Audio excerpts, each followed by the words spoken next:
ভেবেছিলাম ফেসবুকে কাজ করা ছেড়ে দেব, কিন্তু আমার প্রিয় প্রিয় দিদিভাইরা ও বন্ধুরা এত ভালো ভালো কমেন্ট করছে। আমি ছেড়ে দিতে চাইলে কী হবে, তারা কিন্তু আমাকে ছাড়তে চাইছে না। কেউ বলছে রাগ করো না, তো কেউ বলছে নিরাশ হও না।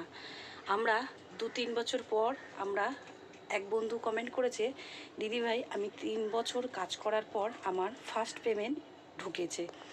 এক দিদিভাই আমাকে কমেন্ট করেছে, শিবানী তুমি রাগ করো না আর ছেড়ে যেও না, তুমি কাজটা চালিয়ে যাও। তোমার করা যে কোনো ভিডিও আমার সামনে এলে আমি আগে কমেন্ট করি। হ্যাঁ, সত্যিই তাই। আমি নিজে ছাড়তে চাইলেও আমার প্রিয় দিদিভাইরা ও আমার বন্ধুরা কেউ কিন্তু আমায় ছাড়তে চাইছে না। হ্যালো এভরিওয়ান, আমি শিবানী চলে এসেছি আমার একটা নতুন ভিডিও নিয়ে, রান্নার ভিডিও। যাই হোক, রান্না পুরোটাই হয়তো দেখাবো না, রান্না করে নিয়েছি। তো আজকে দুপুরে কি রান্না করব সেটাই তোমাদের দেখাবো, কি রান্না করেছি আর কি। তো আমার বন্ধুদের এত ভালোবাসার জন্য কেউ আমাকে ছাড়তে চাইছে না, তো ভাবলাম চলো আবারও শুরু করা যাক কাজটা ভালো মন্দ নিয়ে। হয়তো তো এই কদিন তোমরা আমাকে দেখেছো, আমি কোনো রকমই কোনো পোস্ট করিনি বা তোমাদের কোনো কারোর পরিবারে হয়তো গিয়ে ঠিকঠাক কমেন্ট করতে পারিনি, কারণ ফ্যামিলিগত একটু প্রবলেম চলছিল। শাশুড়ি মা ও নিজে বা ছেলে মেয়ে একটার পর একটা ঝামেলা লেগেছিল। তো পরিবারের রয়েছি বা আমরা তো পুরো সাধারণ নিজেরা একা থাকি না, পুরো ফ্যামিলির সাথে থাকতে হয়, তো সবাই সুবিধা অসুবিধাটা দেখতে হয়। তো যাই হোক, কিছু সুবিধা অসুবিধা আমার ছিল, তার জন্য আমি ভিডিও আপলোড করতে পারিনি তোমাদের সাথে বা কোনো ভিডিও শেয়ার করতে পারিনি। তো চলো ভেবেছিলাম ছেড়েই দেবো, কারণ যেটুকু যা সময় পেয়ে ভিডিও তোমাদের সাথে শেয়ার করছিলাম বা কাজ করার চেষ্টা করছিলাম, সেইভাবে ভিউজ বা রিচ আমি কোনোটাই আনতে পারছিলাম না আমার পরিবারে বা আমার পেজে।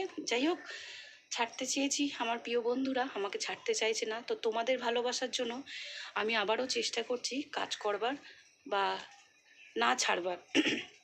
যাই হোক, দেখা যাক কতটা তোমাদের ভালোবাসায় আমি এগিয়ে যেতে পারি বা তোমাদের আশীর্বাদ যদি থাকে পাশে, আর তোমরা যেইভাবে যদি আমাকে সাপোর্ট করতে থাকো, আশা করছি একদিন না একদিন নিশ্চয়ই সফল হব। তো চলো আজকে কি দুপুরে রান্না করেছি তোমাদেরকে দেখানো যাক।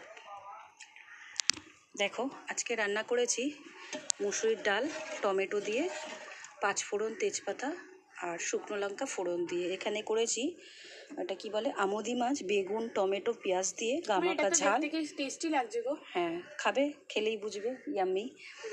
এটা করেছি উচ্ছে পেঁয়াজ ভাজা, এটা করেছি আলু ঝিঙে পোস্ত, আর এটা করেছি ছেলে মেয়ে ও আমার মায়ের জন্য, শাশুড়ির জন্য, সবাই খাবে এটা, ওদের জন্য পেঁপে দিয়ে টেংরি স্টু। আজকে কিন্তু আমি এই স্টুটাতে কোনো রকমে গাজর ও বিনস দিইনি, শুধু পেঁপে দিয়েছি।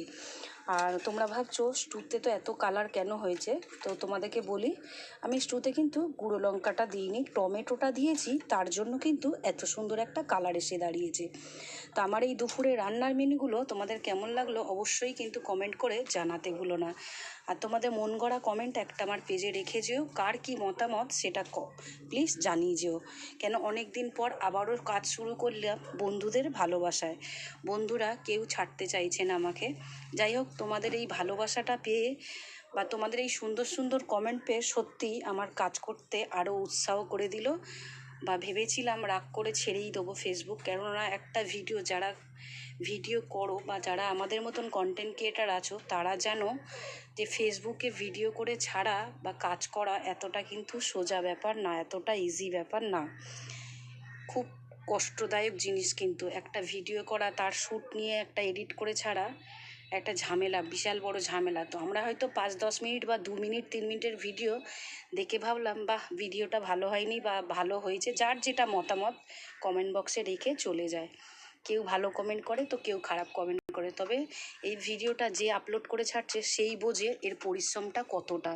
তো চলো, আমার এই রান্নার ভিডিওটা তোমাদের কেমন লাগলো, এই মেনু আজকে দুপুরের এই মেনুগুলো তোমাদের কেমন লাগলো অবশ্যই কিন্তু কেউ জানাতে ভুলো না। যার যেটা মন পছন্দ